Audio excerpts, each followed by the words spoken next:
Welcome to Z Comic Night with Z, Yes. episode 18. Right? 18? On a Friday. On a Friday. We're a day late, but you know, the day job and commitments and stuff. Yes. We're still working on making this, you know, Potentially. our job. You know, Yes.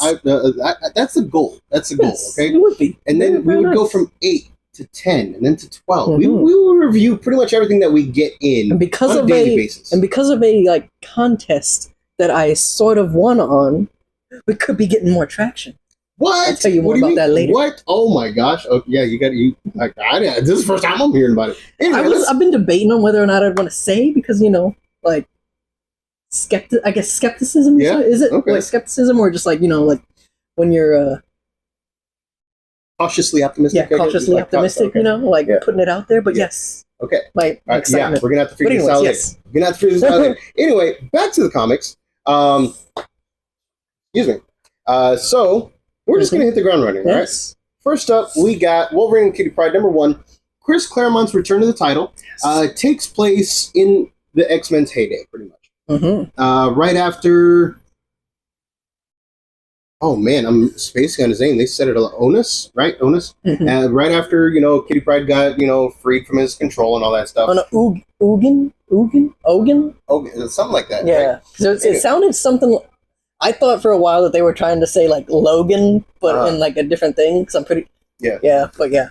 But yeah, so starts off in its heyday, but you don't really need to know a whole lot about that. Not really. It's when Wolverine and Mariko are training Kitty Pryde and on how to use her warrior, background and all this stuff. It kind of holds your hand to keep you invested in the comic, even if you have not read any of the previous Kitty Pryde and Wolverine storylines, things like that. I'm not a huge X-Men guy, but I enjoyed this. I know it's early up on our stuff, but we had a pretty good amount Stuff was of pretty stacked. like this week was pretty good dealing with a bunch of stuff. Yes. So this one right here, artwork is like hugely reminiscent of early 90s, 80s type stuff. Yes. You got Wolverine pretty much as the narrator for much of the story right here, and Kitty is just there trying to navigate her newfound, abilities, her skills, all that stuff. She doesn't really want to train like how Logan trained, but at the same time, he's like, you have the background now. You should learn how to use it so you don't accidentally hurt somebody. So right there, she just wants to be a kid. Totally understandable at this point in time. And then, you see where she is right now in the comics and how she's like just the BAMF of the X-Men these days.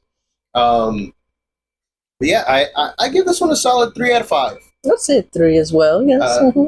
Like we said, like I said, I'm not a huge X-Men fan, and I'm probably gonna keep with this series.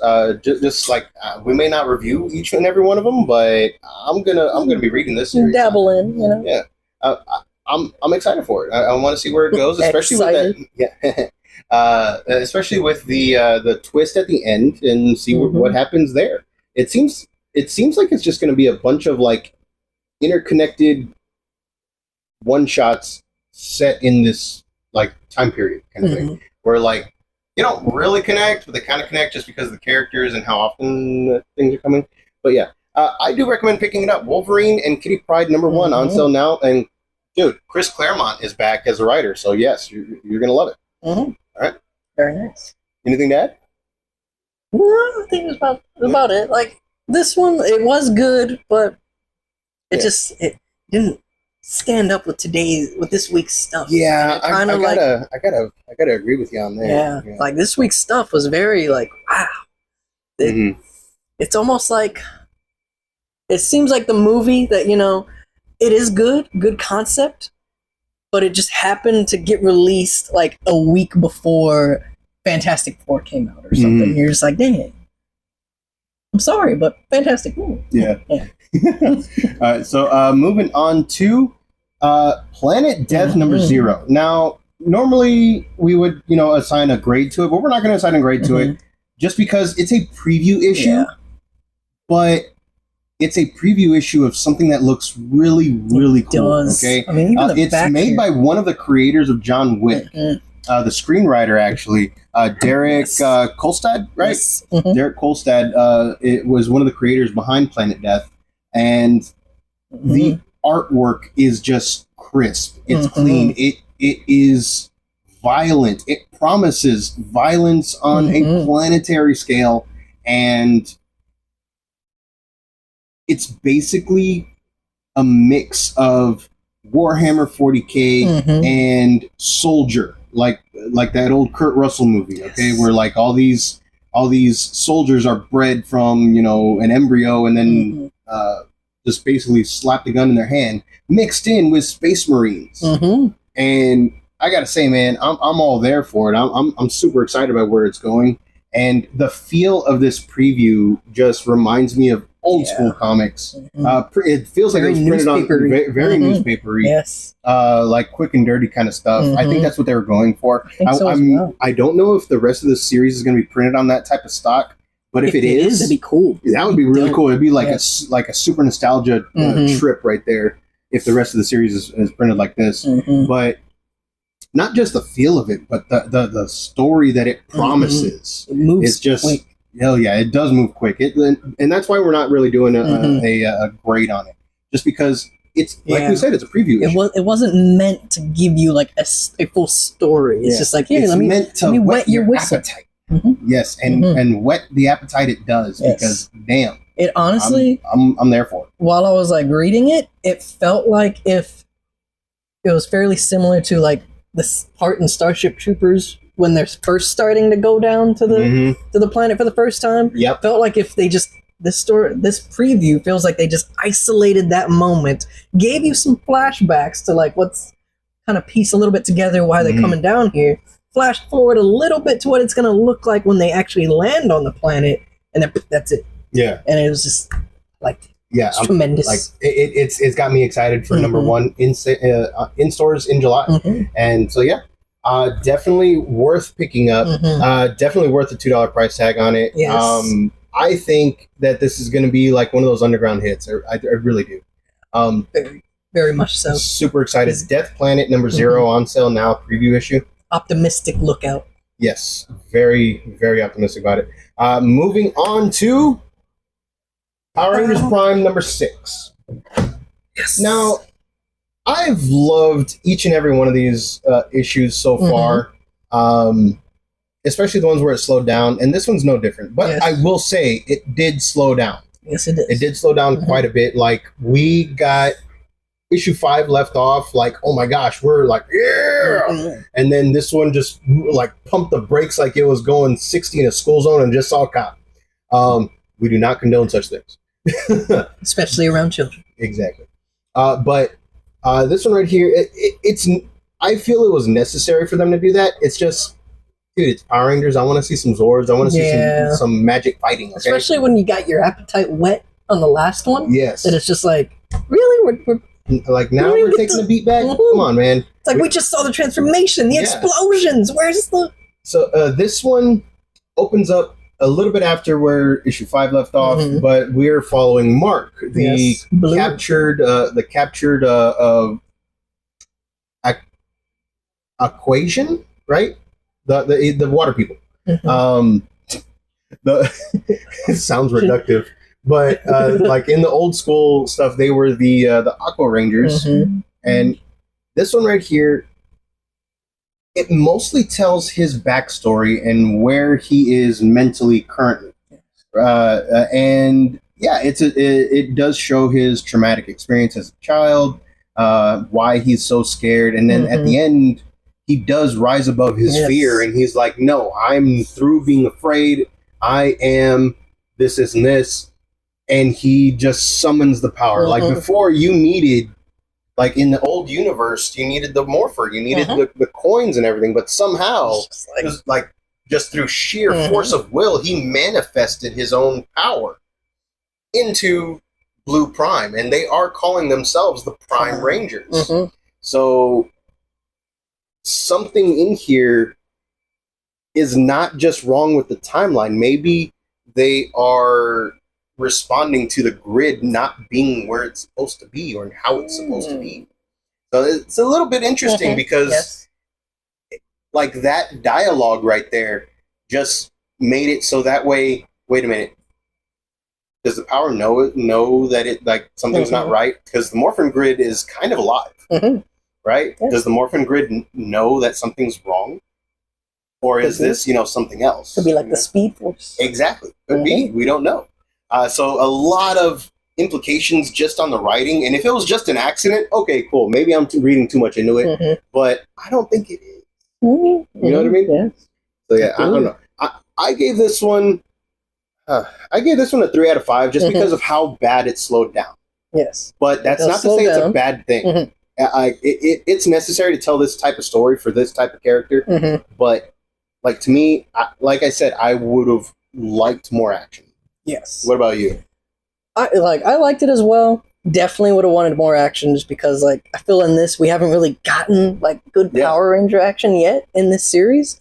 But I did like it, especially because like you're dealing with the Blue Ranger, and this Blue Ranger kind of feels very Billy-esque to me. He does. And it's just nice to kind of give the Billy character his like, all right, yes, I'm coming coming into my own. Yes, like Billy was never my favorite. Like I was a Tommy guy, and all that. He's, I know, very mainstream. Yeah. But Billy was definitely like, out of all of them, Billy was definitely the one that's kind of like, okay, you're a Power Ranger, cool, but like outside of it, you're still kind of just like, eh. But it's nice giving the Blue Ranger something of like, hey, I'm more than just the like timid, hey, no, I'm the smart guy sort of thing. And I like seeing that. So yes, very like a good 3 out of 5. Even though I kind of like retroactively went and read the rest that I didn't, I still haven't disliked any one of these issues that have come in. Even the ones that do slow down, like this one definitely slowed down a lot more than any of the others. Yeah. But it's still good. It's still nice. Gives you that. But it is frustrating because yes, you just want to want to see the Rangers already. Yes, exactly. And then so here's a bit of a this one's not really a spoiler because it's in the solicitations and everything. We're getting a VR Troopers spin-off set in the Power Rangers Prime universe. It's one of the free comic book days. Yes, yes, it is. Free comic book day, May 3rd, and we are going to be having a bunch of stuff in store for that as well. So we might be able to finagle some reviews and stuff while on the fly. Possibly. Got an artist coming in too. Oh yeah. May or may not look at him and be like, hey, you think you could finish a drawing before I run down the street and come back? All right, well, all that and more tomorrow. The possibilities. All right, guys. We're moving on to Kill Train number 4. This one was trippy. It was. Like, it is trippy, very... like, they've been trippy since issue 2, but this one was the trippiest. Yes. So she's a lot more far gone mentally, like broken than we had initially seemed to believe. Yes. And it shows in this one, and damn. The trauma from loss has gotten her. Yeah, it really has. Not only that, but the twist at the end. She's still the Banff. Okay, yes. She's still, doing it. She's defending herself. She's not really protecting anybody too well, but at the same time, it's like, dude, she's on. Like, she's on the still skill there. train. She's still there. She's hanging in there. She's facing her own demons. She's killing her own demons somehow, I think. And this one doesn't promise any more than just wanton violence. And it delivers, man. So this one I gave a 4 out of 5. Just because it doesn't try to be anything more than it is. And then the twist at the end, I want to see where that goes. Like, I definitely still want to see I'm still into this series. This series is tremendous. Just because part of me kind of was like, I'm a bit confused here. I still don't really understand what the heck was going on at some point. I'm giving it a very positive 3 out of 5. Yep. Just because some of it was I'm reading it, I'm like, wait a minute, what the heck? How does this correlate to the real life thing or whatever? Something's going on in her head, and then it's what the heck's going on in this real life thing though? And how did she end up? It was kind of a bit confusing. Yeah. Nobody talks to the character. Yeah. So towards the end, okay, it does kind of clean it up a little, pretty good to me. But still wasn't like tremendous Mhm. that well. I'd give it. So I'm just sticking with a very positive 3 out of 5. I could see that. All right. So Also, Kill- kind of knocking on her like leadership skills a little bit there. They put the trust in you. Yeah, they did. And it did not go well. But anyway, But we're gonna stop before we. because possibly this one does have some spoiler- spoilers. Yes. Okay, so we're not gonna. So I'm pretty sure it's getting close to the end here. Like I think it's a 5 or 6 issue miniseries. 5 or 6. So stuff's starting to get stuff's starting to culminate, come to an end, get tied up, and it's just like okay, we're gonna. Yeah. All right, guys. That was Kill Train number 4. I gave it 4 out of 5. You gave it 3 out of 5. Definitely pick it up, though. Worth the read. All right, moving on to we're taking everyone down with us. Issue 2. Okay, now this one was a really weird comic for number 1. Yes. The weirdness does not let up. There's vampire monkeys. There's monkey scientists. There's man-eating apes. And apparently there's like a coalition of supervillains involved against a spy ring? I'm not entirely sure what is going on here. Yeah. A lot of it is confusing, but in a really good way that makes you like, man, I want to know what happens. You know what I mean? The Vitruvian, the main scientist, character's dad, apparently was involved with a supervillain-esque coalition of some sort. And he has been, basically hiding away for years and years. And now somebody found him. And, that's when all hell broke loose on the first issue and things like that. Well, the kid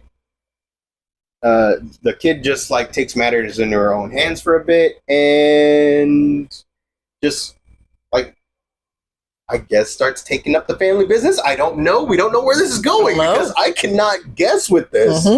I did not see any of like it's very rare that a comic comes along, a story comes along where you can't tell what happens next. And this is one of them. And there's even things like, is this little girl even really a little girl? They drop hints at like they would experiment on her, and it's like she's just a kid. Why would you experiment on her? Exactly. Like what the heck, the little.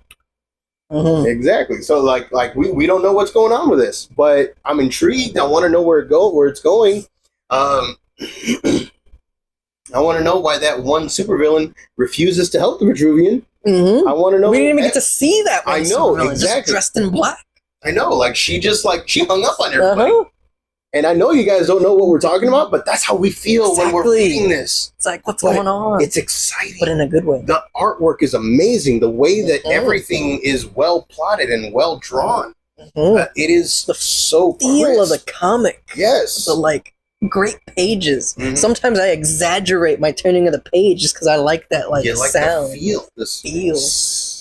Right? Yeah. It makes me feel like I'm. You know that sound when it's like in old timey movies where they're opening up an old timey book and you get that crisp page turn. Yeah, exactly. That's what it feels here. So I kind of Yeah.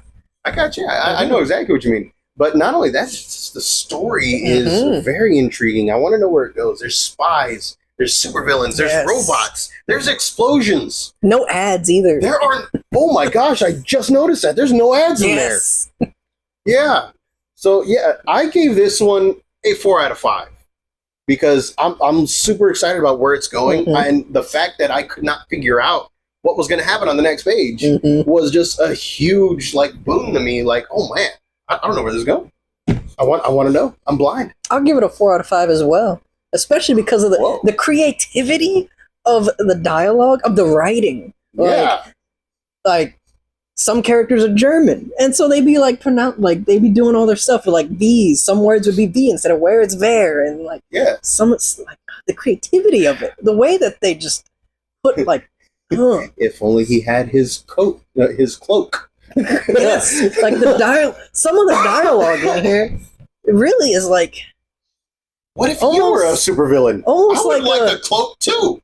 Almost like a Quentin Tarantino type stuff, where it's the moment may be serious, but the people are finding time to talk about what do they Fondue. call a McDonald's? I mean, what do they call a Big Mac in Europe? And it's just like, okay, you're here for it. It really drives home that these people have been doing this for a while, known each other for a while, and it's just like, it makes well-rounded characters. Yes. Like yes, we can go from plot A to plot B. Yes, but like a straight line, it's kind of boring. But these guys get there in a zigzag and stuff like that, and it makes the dialogue fun. It makes it fun, and to me too, it like adds to just how good at what they do these people are. Yeah. Because like if they can take time to talk about the difference between a cloak and a cape, it's like, well, evidently the serious stuff is going on. It's like, how good are these people that even though they know something serious is going on, they're still able to just be like, you know what? I need to hash this out right quick. So yes, I like it. It's good times. We're taking everyone down with us. 4 out of 5. Definitely worth picking up. If you haven't picked up number 1, pick that one up too. I don't think you'll be disappointed at all. Okay, and yeah, so that's where we're leaving it on that one. Moving on to Lost Fantasy from Image Comics. This one was kind of weird. I was hearing a bunch of good things online, like from previews and like ash cans and stuff. I didn't get an ash can for this, so I couldn't figure it out. So I totally underordered on this. Okay. Lost Fantasy right here. It feels like a mix of Hellboy's BPRD, The Witcher, and an anime isekai. And that is probably the most accurate description that I could give it. Okay? Alternate history, or secret history, whatever you want to call it. Back in like the early 1900s, 1906, I think, there was an incursion from another world, the world below. Basically fairy tale stuff. And people from the underworld, not the underworld, but the world below, and the world of here, got together, did some magic, and prevented an incursion from a bunch of like the below world's monsters and creatures and stuff, fantasy stuff. And then it kept on like that, and the longer the world goes on, the more often that these creatures monsters, whatever you want to call them, break through whatever barrier they made into our world. So so each continent, I think it said, or each there's like six. There's like 6 or 7 houses. It's like Harry Potter. You get a house. You get a house, bro. Yeah. There's like 6 or 7 houses across the world that train and defend against these incursions. And the main character for the first one is the son of the adopted son of one of the original defenders, right? And then something happens, there's another incursion, and in this backwater town, things take a weird turn. Yes. Things that, according to him, are different. Things aren't happening the way they should. There's magic involved, there's conspiracies. The writing is really well done. The artwork is amazing. It works so well with this story that it's trying to tell. I am totally there for this one. I gave it a 4 out of 5. Stick with the 4. Yeah. I can stick with the 4. And as much as I enjoyed this comic, as much as I would like to give it a 5 out of 5, what stopped it from getting a 5 out of 5? The extended story. Yeah, they have an extended story. They have an alternate story, I think. I don't think it's going to have anything to do with. I don't think that story is going to have anything to do with the main story. Or if it does, it's going to happen like way later, or have like very little bearing. I don't know. Yeah. But there is like another 7-page felt like epilogue. Too much. Yeah, it felt like too long. They were explaining stuff that it sounded like you should know what they're talking about, but honestly, because I think I couldn't do it. The dialogue was rough. I think this story has happened before, just because I remember reading certain things about the preview of this, and in some of them they're like, "Oh, and it's the return of the Indigo people," and Oh, okay. And it's like, so it's like so evidently the story has happened before, or at least has been going on. So maybe that's why they just expect you to know, to know it. But yeah, and that's why I was saying I think it's going. To me, sadly, to other people, y'all might enjoy it, but to me, sadly, it seems like it's going to be included in each issue, which is kind of like, dang, especially with how this one ends, like how the core story ended. The core story ended. You're like, what the heck? And then you go to this, and you're like, it was another moment where it took me a little bit to be like, oh wait, I'm reading a different story now. Yeah, it was jarring to say the least. Mm-hmm. And it did knock it down a grade for me. Yeah. It really did. If they had just left it at that, I would have given it a 5 out of 5. I would agree. But then they tried to shove another story down my throat that has nothing to do with the awesomeness that I just read. Yes. And expect me to know what all these indigo children are talking about. Yeah. No. Screw that. It knocked it down a grade. Mm-hmm. So, Lost Fantasy, 4 out of 5. Mm-hmm. Definitely pick it up. Definitely worth reading. Mm-hmm. Even if you don't want to just pick it up, this cover alone. Oh, yeah, this is a variant. This is the only variant. The variant cover is tremendous. The only reason why I bought it. Oh, that's right. You did buy one. Yes. All right, guys. Moving on to runner-up to Comic of the Week. We're doing the single. Okay, we can do single. Runner-up to Comic of the Week: Godzilla versus Spider-Man. So apparently they are all. Apparently all of these Godzilla verses are taking place in the same universe, because it does call back to Godzilla versus the Hulk, where Spider-Man's like, "Oh man, I thought this guy was in Texas." Yeah, he's like, last I heard, he was taking on the Hulk a few weeks ago. It's like, wow. Yeah, exactly. So so apparently they're all connected. That's kind of cool.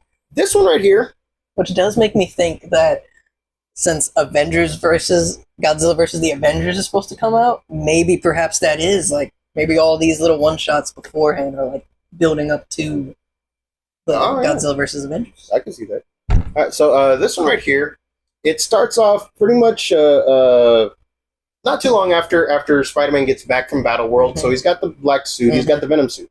He doesn't know that it's Venom yet.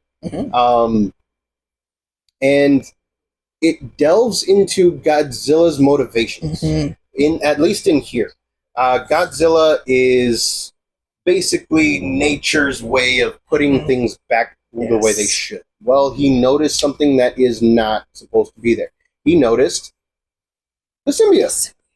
So he is straight up running after Spider-Man, and there's all kinds of havoc ensuing. There's some hilarity from Spidey getting caught 2-timing MJ with Black Cat, which I will say, even though I do MJ left, do like Black Cat and Spider-Man, I got knocked down a little bit with a remark in here where it's revealed Black Cat, at least at this moment in time, does not appreciate the genius quips of Spider-Man. This is true. Yeah. She does try to return Peter to MJ as soon as he makes a really bad one, because she's like, I prefer the silent type. I'm like, you don't deserve Peter. Mary Jane doesn't deserve Peter either in my mind, but still. She leaves too often. She does. Screw Paul. The only Mary Jane that deserves Peter is the Ultimate Mary Jane. New Ultimate Mary Jane. I don't know too much about old Ultimate Mary Jane. She was down bad one. She deserved it. Okay, good. All right. So this one right here, as with all of them, there's not really a whole lot of story to be told. It's just Godzilla and Marvel mayhem. This one actually twists that a little bit and does give you a story, because when it's a spoiler. No, it's not a spoiler. It's in the solicitations. Okay, it's in the previews, all that stuff. So when Godzilla confronts, Black Suit Peter, the Venom symbiote jumps ship, screams, because, oh my gosh, it's huge and it's yelling. It tries to consume Godzilla. But when it does that, it actually shows all the motivation behind the symbiote, who in this one, at this point in time, is an agent of Null. And then it shows Godzilla's motivation, which is that he corrects nature. He corrects Earth, and all of these kaiju running around. That's why he fights them, because Mhm. they're a blight on Earth. He senses the presence of the symbiote, so yes, he's going to come after the symbiote. Mhm. During this whole thing, Peter is almost unaware that it's an alien, and then when it jumps to Godzilla, he figures out, holy crap, It's an alien. it's an alien. He's like, I brought an alien out here. So after that, he tries to help Godzilla. Everybody tries Mhm. to help Godzilla Yeah. get that thing off, and it just goes from there. The action is good. The artwork is amazing. The twist ending, I want to see where that goes. I want to see I hope it's actually- because that one's I a hope straight they up- actually do something with it. Yeah. Because another thing that I thought is kind of funny about this is the narrator kind of argues with his editor. Mhm. He's like, and there's certain points in it where he's like, "Oh, be on the lookout for this or whatever," and then someone's like, and then the editor even puts in there, "No, that's not happening," or something like that. And so, like, I hope just because yes, the very twist at the end of this is like, reveals a possible new type of character, and you're just like, and I want to see it, I man. want that. I need I that. want to see it so bad. Because yeah, it takes place, a few weeks after he got back from Battle World, but because of the events in this, it changes some of the way things ended up. Mhm. Like Peter was in the suit for a lot longer in the OG timeline, but this timeline, it's like things just got sped up. hmm And so yes, it's very nice. I hope they actually do something with that. Yeah. Though. If it is just something where it's like, nah, it's just a one-time thing. We thought it'd be cool to end off, let your imagination run wild. That's a bum. Yeah, that would suck if they just leave it and just never touch it again. Yes. But then again, such is the way of all these what ifs. Sometimes, and, one shots and stuff like that. It could happen. Probably gonna happen. Probably which is. sucks because I think that's It's a too. toy. It's That's a yes. toy. It's a toy, That's a toy. and it's so crazy that it just might work. Yes. It's like you may have been joking, but you joked too good. It's like me and my bros with with our small town crew. We joked too much about making a boy band that we got too good. All right. So But yes, bottom line, 4 out of 5. High positive 4 out of 5. No regrets reading this. I greatly recommend it. for me, I like 5. Wow, For me, this is a 5 out of 5. All right. It's my favorite Godzilla versus, whatever Marvel superhero. Mm. Out of the 3 that have come out so far, this is my favorite. Love You gonna do X-Men Spider-Man. next? They're doing the X-Men? X-Men's next? Yeah, X-Men's next. And then it's Interesting. going to be Avengers. Then the Avengers? Okay, so we got 2 more before the possible, culmination that I feel is happening. Well, the miniseries Godzilla Destroys the Marvel Universe is starting in July, so if we got 2 more left. Oh, yes. See? I like this. But yes, for me, 5 out of 5. Really liked it. Especially the cover that I got. Oh my gosh, that is like Uh-huh. the best So this one. one, tremendous. I it's know amazing. I know foil is really hard to might see be on hard to camera. see. Dang Mhm. man, that's my favorite Yes. one. And then just to kind of go into our mindset, the way I was telling him, the only gripe I have with this cover is that he's facing him and his spider sense is going off, which I still know it still works, but it would have just been funnier to see Peter looking at us and then just having his spider sense going off, Mhm. and maybe with that look of something behind you. All right, so Godzilla versus Spider-Man, 4 out of 5 for me, 5 out of 5 from you. Mhm. All right, moving on to comic Mhm. of the week. The big dog, the El Jefe, my favorite course. series, Of course, Ultimate Spider-Man. Ultimate Spider-Man number 16. The origin of this universe's Mysterio. Yes. So man, There is not We much can't- that we can say about there's this. nothing we can Yes. say about this because it's all Yes. it's all Mhm. revealing. Yes. It's all spoilers. The only thing I will say is there's not much Peter in this. There is not. Yes. There's more of the Osborns. Mhm. Gwen mainly. Yes, you get more. You get more in depth with certain things up until this point. Yes. So This is kind of like a flashback it's issue almost.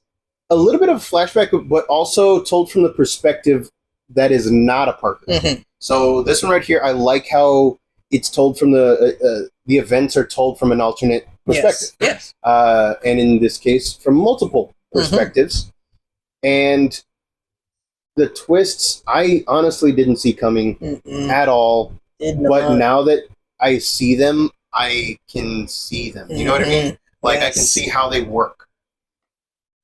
I can see how they work. I can see... I'm excited to see where it goes from here, because the ramifications of, issue 14?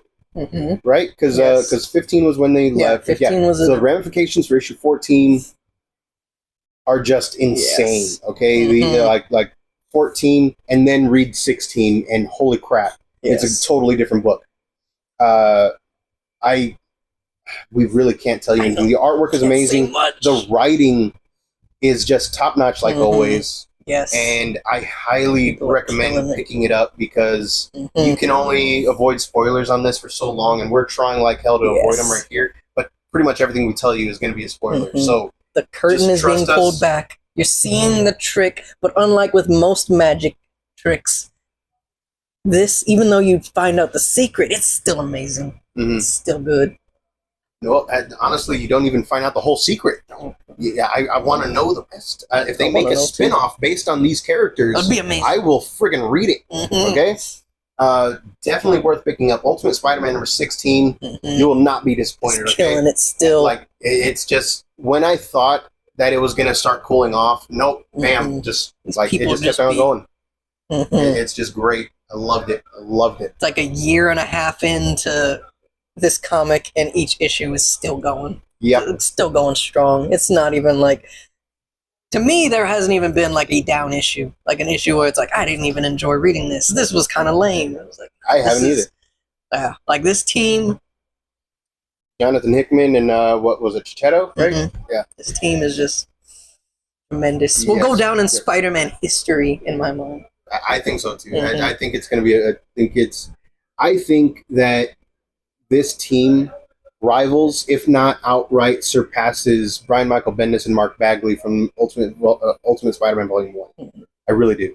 And then, like, it just kicks Brian Michael Bendis and Sarah Pichelli's butt, too.